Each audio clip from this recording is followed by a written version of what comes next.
So, we are currently writing an outline for our movie. Our movie is about a demon and a demon hunter that team up to save the life of the Antichrist. Our demon hunter is currently called Hank. He could be a Woody Harrelson type. I quite like that comp the other day. And we have just met our demon. Currently, we imagine being played by Charlize Theron. Therefore, we've just called her Charlize. And we are meeting our characters in their regular life. And so we are seeing what their regular life looks like. This is, I think, probably a fairly kind of common quote unquote hero's journey idea. Hero's journey being Joseph Campbell, which is that, and again, it was adopted, I think, in some very good movies like Star Wars and The Matrix as being a kind of a paradigm. Not all movies are written as hero's journeys, but I think this kind of fits into it, whereby early on in the story, you meet your characters, your protagonists, doing what they do when they're not doing the thing that the movie is about. I mean, I think about a lot of this a lot of times when I think about story structure. I just kind of think about, like, if you were sitting around a campfire or at dinner and you're telling a story, and the people that you're talking about and the story you're talking about are people that no one at this campfire or dinner table knows before. You would give context to who they are. If I was talking about you and I wanted to tell the story of when we sold Winter's Night, I would say, my writing partner Jake and I, we used to have to work 3 jobs, and we would, it was really difficult. We met, through Buddhism. He, is British, and, he was working at the Apple store and I was working at a restaurant. Right. And then and then you'd set up the context. And then one day we met with Lawrence Gray and he had the same idea. Yeah. And then you go, now I have the context. And so I can understand the rest of the story. Totally. Completely. And again, it's almost like telling a joke as well. It's like you have this first part of it, which is and then it up before the punchline, right? Exactly right. Yes. Yeah, and so it's just good. A lot of times, like, screenwriting really is just like, how do you tell the best version of a story where people can follow it and get the most enjoyment out of it? Yeah, and I think ultimately as well, there's a couple of things that one can do. Ultimately as well, I think, and it's a good question for this is why do we care? Why do we care? Why do we care? Why am I watching a movie about this guy where I go, you know what, I really want to see what happens with this person because I'm intrigued by them. And it can be I'm intrigued by them. It can be I care about them. I feel compassion for them. What is the thing? Now, I might argue. Well, no, here's the thing. I'm intrigued by both of these characters at the moment. I have a bit of a mystery going on. We've seen our Charlize character 100 years ago stop a bombing because school children were going to be hurt in it. And I go, this is a good person. Right. I then see her get into a fight with her boss and see in a reflection of some water on the floor that, oh, hang on, they're not human. I then cut to 100 years later. So I've made myself care about her and I've made myself go, wait, what? Who is she? What is going on? I increase that mystery by jumping to 100 years later and she looks exactly the same. And then I have a moment with her where something happens. Yeah. I see. Again, I'm asking questions. Why did she just collapse in the shower? What's going on with that? Okay. Right. Then I go to a seemingly unrelated person who I go, okay, maybe he's a nice guy. He's a nice guy who works behind. Good question about why do I care? I think is it's your primary reason for watching past Act 1, right? Yeah. Sometimes the plot will get you in, but really, usually, whether it's movies or TV, it's why do I care about this person in this situation? Right. You know, sometimes you can do it really fast. Yeah. Like And sometimes it takes half an hour potentially to understand why I care about this person in this situation. Yep. You know, and I do think that the like there was a criticism that I will take of the princess that people felt as though because the movie started the way that it was, we didn't know enough about her Yep. and her backstory to care right away. Our thought process, but everybody's wrong at some times, and we weren't the only ones, because trust me, we didn't have the final say. The directors and the studio Yes. all had their say, Totally. the producers, everybody. But our thought process was a young girl in chains at the top of a tower who is a princess in a trope that we know is being attacked. Why wouldn't I care? Yeah. How much do I need to know to care about this person?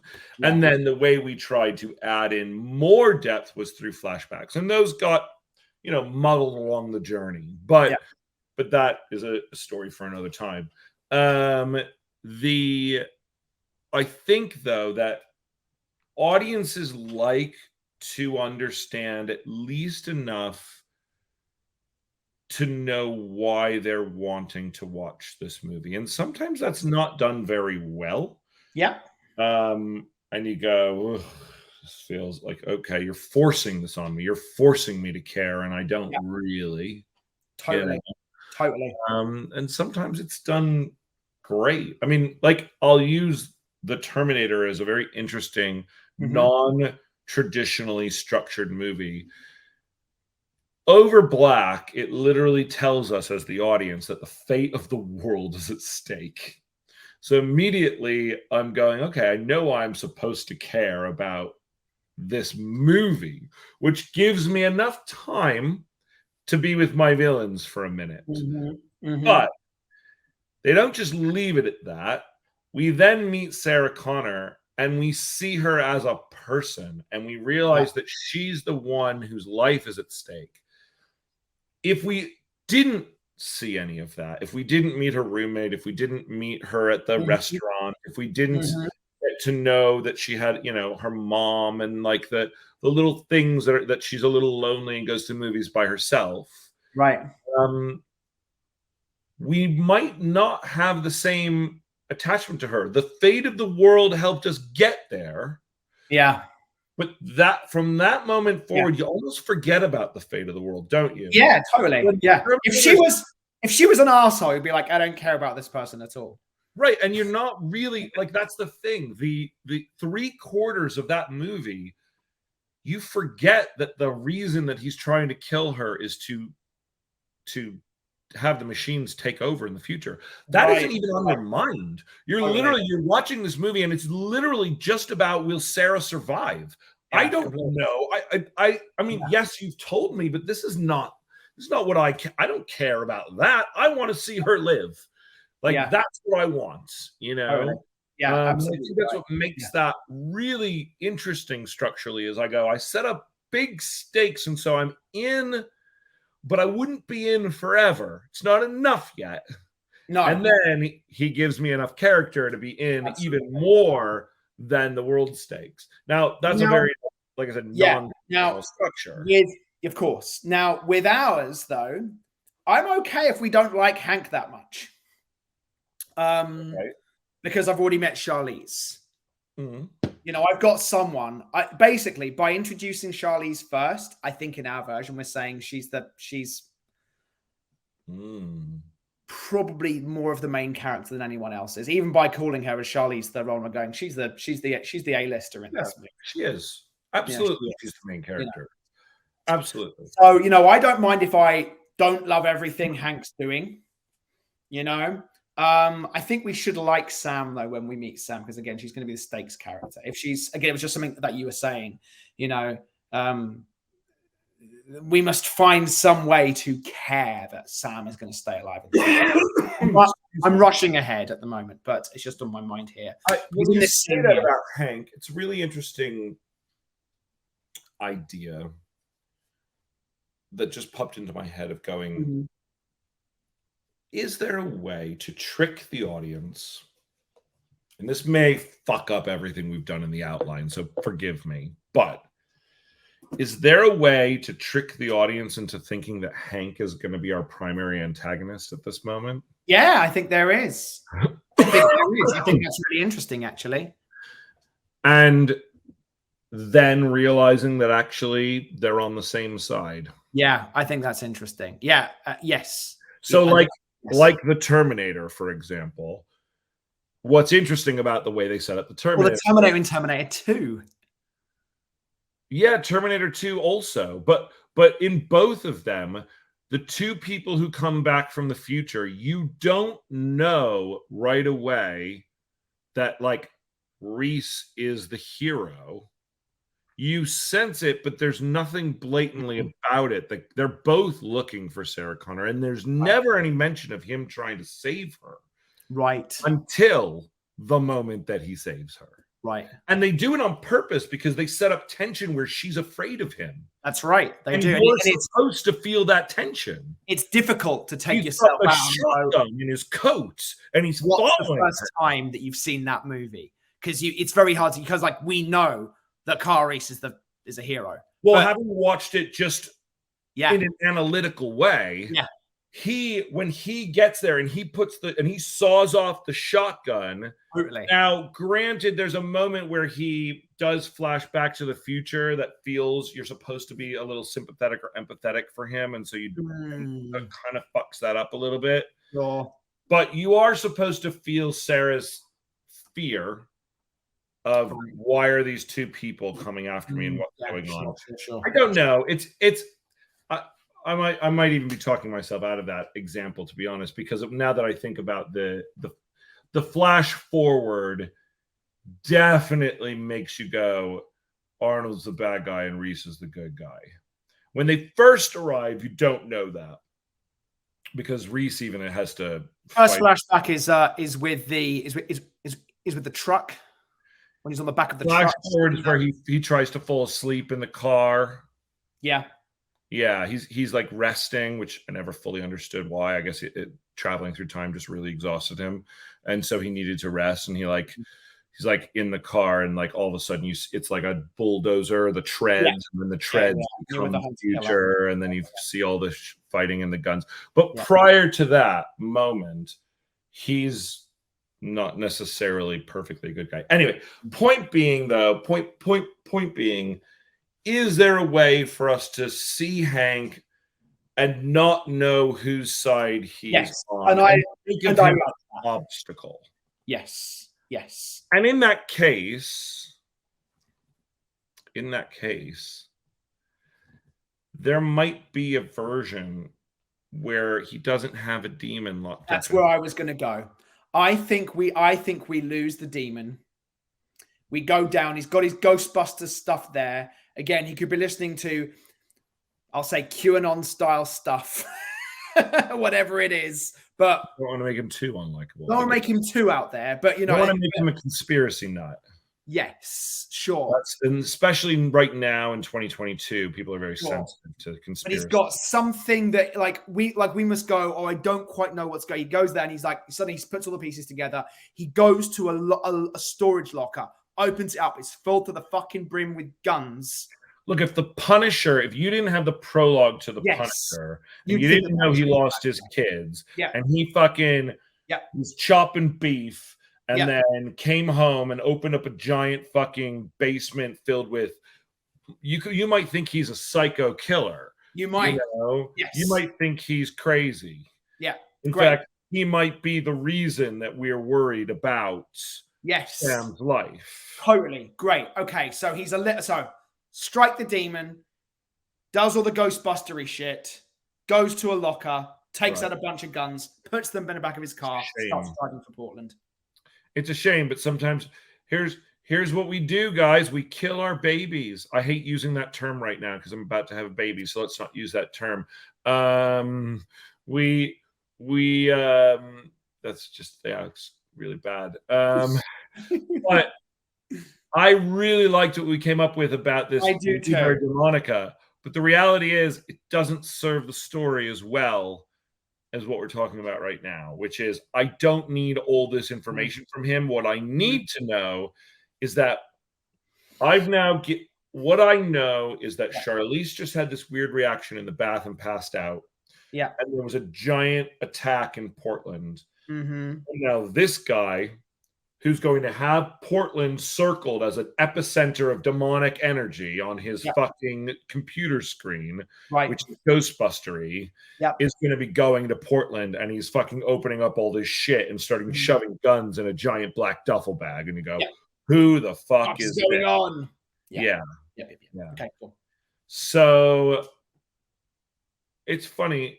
Yeah, we just got to get rid of it. I'm going to save this as a new draft because save as a new draft. Yeah.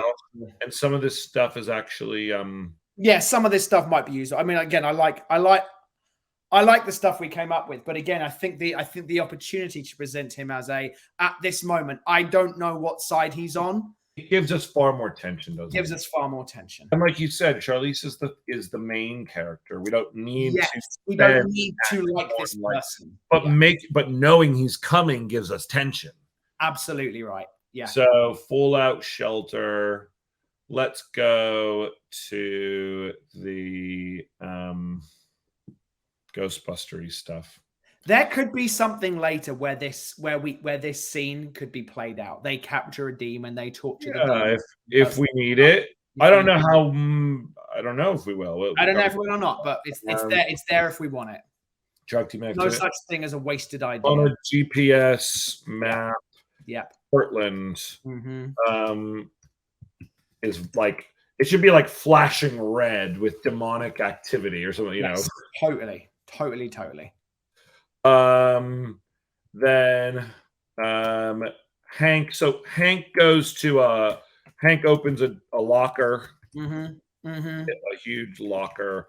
It's an arsenal to the brim with all manner of fucking weapons, and it could be he's got some dark age shit in there as well. Okay, so question about that. We haven't fully talked about how one dispatches different kinds of demons. Sure. Is it a combination of bullets and decapitation? Yeah, I don't think bullets do it. I don't think bullets would kill them, but could they hurt them? Yeah. I think here's what I would say. It's like, because they're immortal or immortal to a certain degree. Yeah. Imagine the way that if you shot Wolverine, he would fall to the ground, and if you went up to him before he regenerated, you could cut his head off. Totally. It's same with Arnie in the Terminator. You can pump him full of lead. It shuts him down. Highlander. It's all the same thing. Yeah. I hope that's not a bad thing, but it's something we understand. Sometimes cliches are good because the audience just immediately gets it, and you don't have to explain. You go, oh, I mean, it would be really fun. Like, the shot is this: he takes down shotgun, magnum, sniper rifle, blessed axe. Like silver axe. Yeah, totally. Inscribed with runes. That kind of stuff. Like ancient, like Aramaic. Totally. Like, he's got all the things. He fills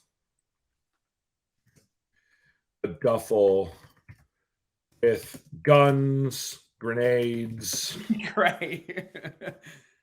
And then lastly, an ancient looking blade or axe, whatever it is. Ancient silver blade. It sheeds it back in. Aramaic. Who is this guy? Engravings. Who the fuck is this guy? And actually, I think we cut back out. He throws the duffel into the back of his car and drives off. And that's it. We now know he's on his way. Sure. Exterior. Hank's house. Nights. So the thing above of charring the steak will be gone as well, but that's fine. Right. In the trunk. That's Peels out. Kills out. So, yeah, the steak. We don't need the steak. Yeah, that's fine. Yeah, that's fine. I mean, he could pack a bag of clothes if we wanted it. The question is going to be, if we're really trying to set him up as a villain, I don't actually want to know his personal life at all right now. Yeah. If I'm really trying to trick the audience, I see a creepy guy and he should be like, have some cool tattoos and shit, working at a butcher shop, who, when he gets off and he looks at the news, we know that something weird, like he's got something weird on his mind. Something weird on and his he mind. goes home and we see that he's been like he's crazy, like he's been tracking this shit. We still don't know what that means because we haven't even introduced the idea of demons yet. Totally, yeah. But again, fully, but we know something's weird. We know something's weird, and then he fucking leaves, and we go, "Oh shit! Is this the guy who's?" Also, I really like this setup. I really like this setup. I think this is really cool. I think this is really fun. So from there, I think we go to Sam. Do we? Portland. No. What was the last thing we've seen with Charlize is she's collapsed. She's collapsed in the bathroom. I think this is the night where she finds out that her parents or her mom was killed. I think we got to meet this girl. Yeah. And then we cut back to Charlize waking up the next morning. We're all still the same night. Then Charlize wakes up on the floor the next morning. Yeah. Fuck. I know exactly what that was. Or I think I know what that was. I go to the local store, start getting supplies or whatever she thinks she can do. And then we have the encounter with the demon in the store. Okay. I think. Let's write it, and then if it doesn't work... Again, we can always move it around. Yeah, I think now I'm going to go to exterior Portland. Establishing night. Night. Establishing. Yeah. Super Portland. Then... I think it's got to be like the cops show up at her house. But I do want to see, let's see her first. Yes. As a bad person. We've said that she's what? Early 20s. Early 20s. So let's just have a little conversation again a little bit about how, while she's a bad person, we can she's also got to be with her, care about her. This might be for after the break, because I feel like this is a longer conversation. I know we've only got a few minutes left. It is a big conversation. You're right. Again, it's going to be, how are we going to care about someone who, again, it's not to say you can't care for bad people. You care about bad people. We're going to see Sam as the person she is. Yeah. Then the cops show up. I think she thinks that they're there for her. Yeah, I like that. Yeah. Her, but really her family. It could be her parents and her younger brother. Totally. Yeah. In the incidents. Yeah. She freaks out. Great. That's where we're headed. That's where we're headed. From there, just to write down what we said, cut back to Charlize the next morning. Right.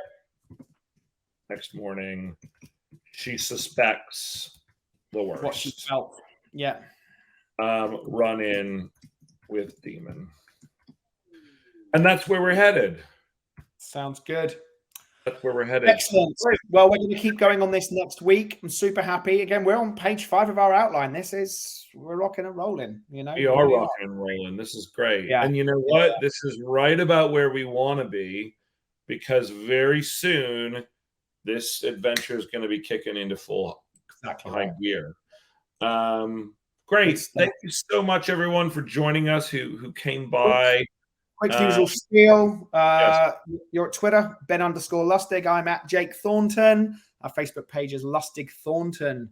Give us a search there. Again, any questions, about our process, any questions about the business of screenwriting, please feel free to ask us anywhere you can find us.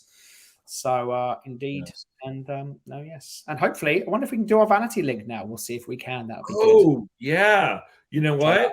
Hold on one sec. We're going to stay on while I see if we... I don't know how quick it is. Oh, well, I'm just going to look and see if it's even available. Hold Great. on. All right. This is what we've been working toward, guys. So, We've been working towards this. It makes no sense why we care so much, but it's the small wins in life. So you needed to have 100 followers, which we have 100 subscribers. Yeah. Also needed to be on. It says set custom URL, and it says custom choosing URLs is currently unavailable while we update our system. Boo hiss, YouTube. We have qualified, ladies and gentlemen. We have, but YouTube is updating their system. So next week, we will let you know what our vanity link is, whatever the heck that's going to be. It's going to be Lustig Thornton, I assume. I hope no one else has that.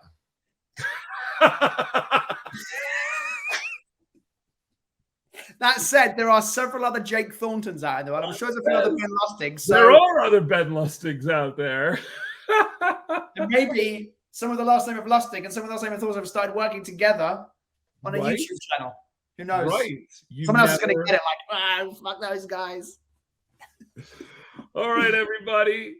Thank you, See you later. very much. Look at my cool little ticker that we have going on here. Like it. All right. Bye, everybody. Yes.